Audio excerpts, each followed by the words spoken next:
जी students अस्सलाम वालेकुम।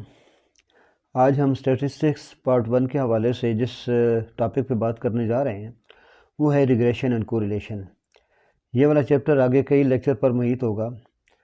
तो अब देखें कि अब तक हमने स्टैटिस्टिक्स में जो 3-4 चैप्टर पढ़े हैं वहाँ पे हमने जितने स्टैटिस्टिकल टूल पढ़े हैं वो सिंगल वेरिएबल से डील करने के लिए थे, यानी उनकी एवरेज निकालना थी, स्टैंडर्ड डेविएशन, वेरियस मूवमेंट्स वगैरह। अगर एक से ज़्यादा वेरिएबल को हमें स्टडी करना पड़ जाए तो स्टैटिस्टिक्स जो है हमें कुछ और टूल प्रोवाइड करती है। जब दो या दो से ज़्यादा वेरिएबल होते हैं तो उसमें देखें कि एक जो इस चैप्टर का टूल है रिग्रेशन एंड कोरिलेशन, हम वो स्टडी करेंगे। रिग्रेशन क्या होता है?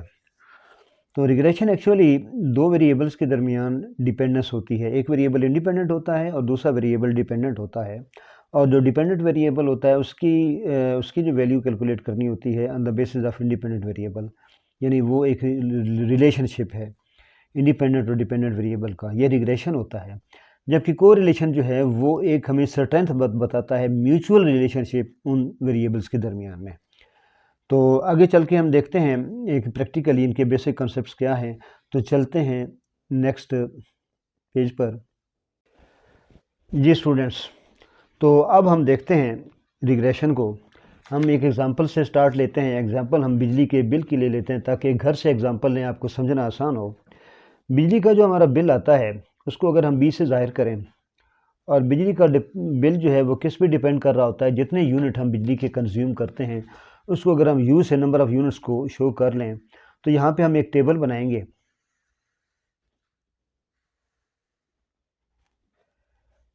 फ़र्ज़ कर लें एक यूनिट जो है वो 5 रुपए का है, यानी एक यूनिट का खर्च जो है वो आपका हमसे 5 रुपए वसूल कर रहा है। तो अगर एक यूनिट कंज्यूम होता है तो उसका बिल कितना आएगा? 5 रुपये। अगर 2 यूनिट कंज्यूम होते हैं उसका बिल कितना आएगा? 10 रुपये। 3 यूनिट कंज्यूम होते हैं तो उसका बिल कितना आएगा? 15 रुपये। 4 यूनिट कंज्यूम होते हैं तो उसका बिल कितना आएगा? 4 ज़रा 5, 20 रुपये। 5 यूनिट कंज्यूम होते हैं तो 25 रुपये आएगा। तो ये हमने एक टेबल बना लिया। इस टेबल से हमें एक रिलेशनशिप मिल रहा है कि बिल जो है डिपेंड कर रहा है नंबर ऑफ़ यूनिट्स पे। तो अगर हम इसको मैथमेटिकल फॉर्म में लिखें, मैथमेटिकल मॉडल की सूरत में लिखें, तो हम कैसे लिख सकते हैं कि B is equal to 5 into u. 5 क्या है? एक यूनिट का रेट है, U है नंबर ऑफ़ यूनिट्स जो हम कंज्यूम करेंगे, और B जो है बिल होगा। यानी नंबर ऑफ़ यूनिट्स जहाँ पे रखेंगे, पुट करेंगे, 5 को मल्टीप्लाई करेंगे तो हमारा बिल निकल आएगा। तो ये एक मैथमेटिकल फॉर्म बन गई हमारे इंडिपेंडेंट वेरिएबल और डिपेंडेंट वेरिएबल में। अब यहाँ पे इस केस में हमारा इंडिपेंडेंट वेरिएबल कौन सा है? Number of units. और डिपेंडेंट वेरिएबल जो डिपेंड इस पे कर रहा है वो क्या है? बिल्स। ठीक है, बिल जो हमारा आएगा वो नंबर ऑफ़ यूनिट्स पे डिपेंड कर रहा है। तो ये एक रिलेशनशिप हो गया। ये रिलेशनशिप एक एग्जैक्ट रिलेशनशिप है, क्योंकि जब हमें यूनिट्स पता होंगे तो बिल एग्जैक्ट निकल आएगा, यहाँ पे कोई एरर वगैरह नहीं आएगा। ठीक है, तो इसको हम मैथमेटिकल मॉडल भी कहते हैं, इसको हम डिटर्मिनिस्टिक मॉडल भी कहते हैं, डिटर्मिनिस्टिक और मैथमेटिकल इक्वेशन भी कहते हैं। डिटर्मिनिस्टिक मॉडल इसलिए कहते हैं कि हम यू की वैल्यू यानी इंडिपेंडेंट वेरिएबल की वैल्यू पुट करके एग्जैक्टली हम डिटर्मिन कर सकते हैं डिपेंडेंट वेरिएबल की वैल्यू को। ठीक हो गया। अब हम थोड़ा सा मज़ीद आगे चलते हैं। ये जो टेबल आपके सामने मैंने रखा है इसका एक ग्राफ बनाते हैं और देखते हैं कि ये जो रिलेशनशिप है इनका ये क्या शेप इख्तियार करता है। अब ग्राफ में मैं आपके सामने ड्रा करता हूँ। ये वाई एक्सिस है, ठीक है, उसके बाद ये एक्स एक्सिस है और ये ओरिजिन है। ठीक है, जहाँ से ग्राफ स्टार्ट होता है। तो यहाँ पे हम देखें कि जो वैल्यू है यू की यानी यूनिट्स की वो 5 तक है, तो यहाँ पे हम वो पहले ड्रा कर लें 1 2 3 4 5। आप इसको ग्राफ पेपर पर भी ड्रा कर सकते हैं। ठीक है, उसके बाद देखें हमारे जो बिल हैं, बिल 5 से 25 तक वैल्यू है, तो यहाँ पे हम वो भी 5 निशान लगा लेते हैं। 5 10 15 20 और 25। अब हम जो हमने टेबल बनाया उसको ड्रा करते हैं इस ग्राफ के ऊपर। तो देखिए कि पहला हमारा पॉइंट u जो 1 है और b 5 है, तो u की वैल्यू इस पर हमने एक्स एक्सिस पर रखी है। ठीक है, ये हमारा u है और ये हमारा बिल है। ठीक है, अब u 1 है और b जो है वो 5 है, तो इस 1 और 5 के सामने हमने ये डॉट लगा दिया। ठीक है, उसके बाद देखें कि u की वैल्यू 2 है टेबल में और उसके अगेंस्ट जो बिल की वैल्यू 10 है, तो 2 और 10 इधर से 2 हम लेंगे और इधर से 10 पकड़ेंगे, इसके सामने हम निशान लगा लेंगे। ठीक है, उसके बाद नंबर ऑफ यूनिट्स 3 है, उसका बिल 15 है, तो 3 और 15 के सामने कर लेंगे। ये हमारा 15 आ गया, 15 आ गया, ये 3 के अगेंस्ट हमने लगा लिया। इसी तरीके से 4 और 20 को ड्रा कर लेंगे। ये 4 है और ये 20 है, इसके सामने हम डॉट लगा लेंगे। ठीक है, उसके बाद है 5 और 25 है, उसके सामने हम लगा लेंगे। तो ये तमाम डॉट हमने ड्रा कर लिए, इनको हमने अब मिलाना है, तो इस लाइन से ऐसे मिला देंगे। ये तमाम पॉइंट इस लाइन पर फॉल कर रहे हैं और ये लाइन स्ट्रेट लाइन बन रही है, इसलिए इसको स्ट्रेट लाइन बोलते हैं। इनका रिलेशनशिप जो है बिल्कुल स्ट्रेट लाइन शो करता है, इसलिए हम इस रिलेशनशिप को लीनियर रिलेशनशिप बोलते हैं। और इसकी जब इक्वेशन हम ड्रा करेंगे तो वो लीनियर इक्वेशन कहलाएगी। तो इस तरह यानी हमने इनका रिलेशनशिप फाइंड आउट कर लिया। यानी ये रिग्रेशन को शो कर रहा है, बी डिपेंड कर रहा है किस पर, यू पर।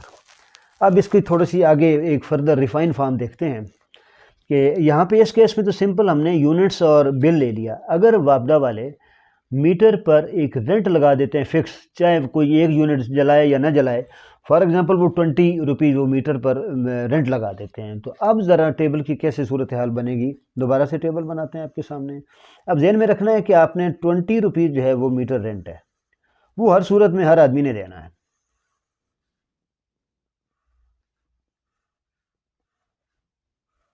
ठीक है, अब ये नंबर ऑफ़ यूनिट्स हैं, ये बिल है।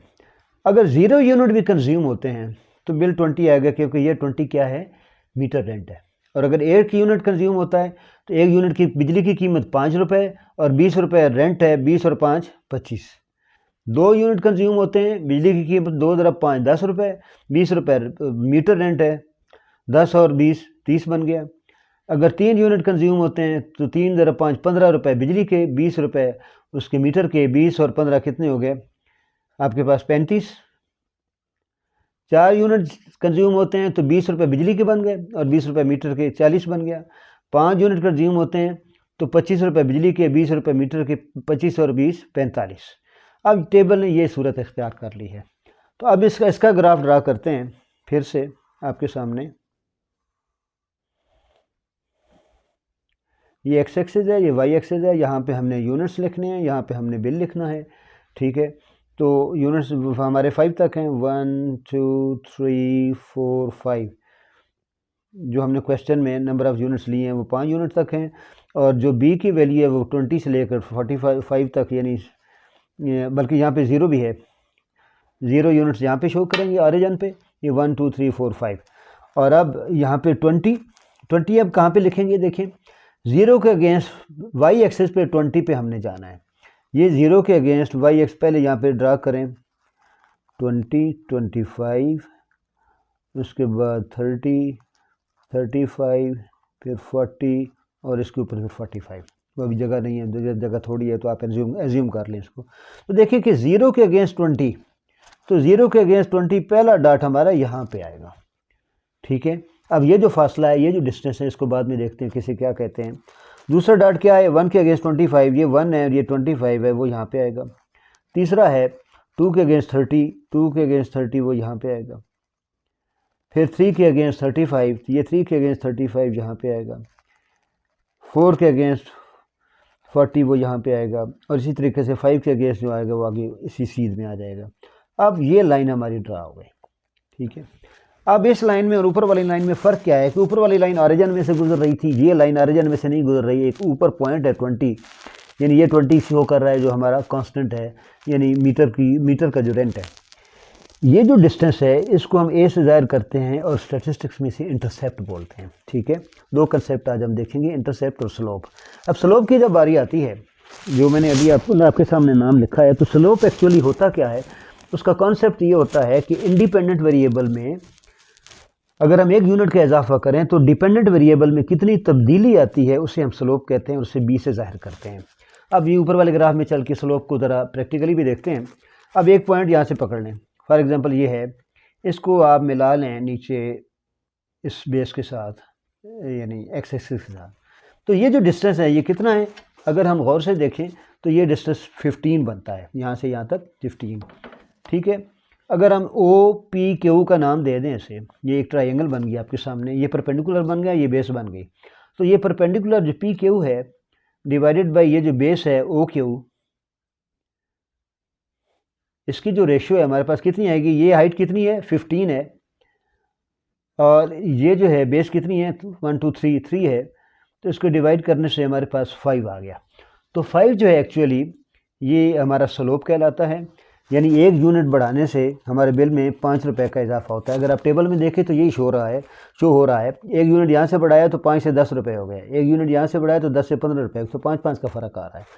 तो ये जो है ये स्लोप कहलाता है, इसे हम बी से ज़ाहिर करते हैं। ठीक है, अब ज़रा देखें कि जितने हम क्वेश्चन करेंगे ज़रूरी नहीं है कि हर क्वेश्चन में लीनियर इक्वेशन हो, स्ट्रेट लाइन भी बने। स्ट्रेट लाइन से हट के यानी हम कर्व भी बन सकती है, और लीनियर इक्वेशन की बजाय आगे क्वाड्रेटिक इक्वेशन भी आ सकती हैं। अगर हम नॉन लीनियर देखें तो मसलन एक एग्जांपल आपके सामने लिख रहा हूँ कि y is equal to a plus b x square, ये जो है इक्वेशन ये लीनियर नहीं है।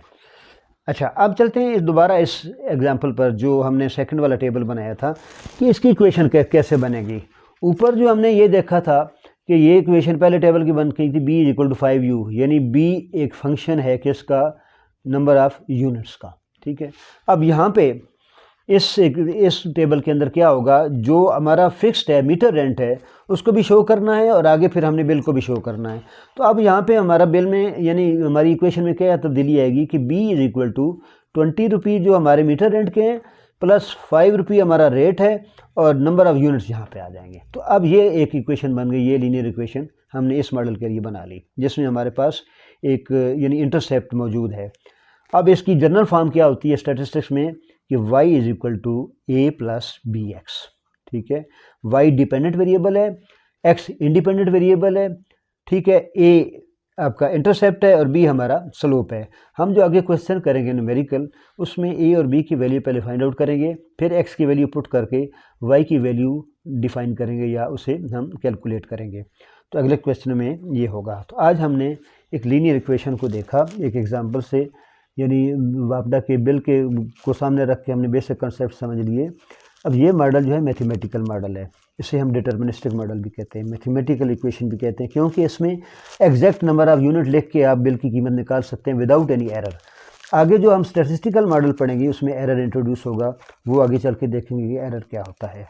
तो स्टूडेंट आई होप के कुछ ना कुछ पॉइंट आपके क्लियर हो गए होंगे, एक बेस बन गई होगी रिग्रेशन के लिए कि रिग्रेशन में एक वेरिएबल डिपेंड कर रहा होता है दूसरे वेरिएबल पर, और उनके रिलेशनशिप को हम फाइंड आउट करते हैं, आया वो लीनियर है या क्वाड्रेटिक है या कर्व की सूरत में जैसे भी आता है वो आगे चल के देखेंगे।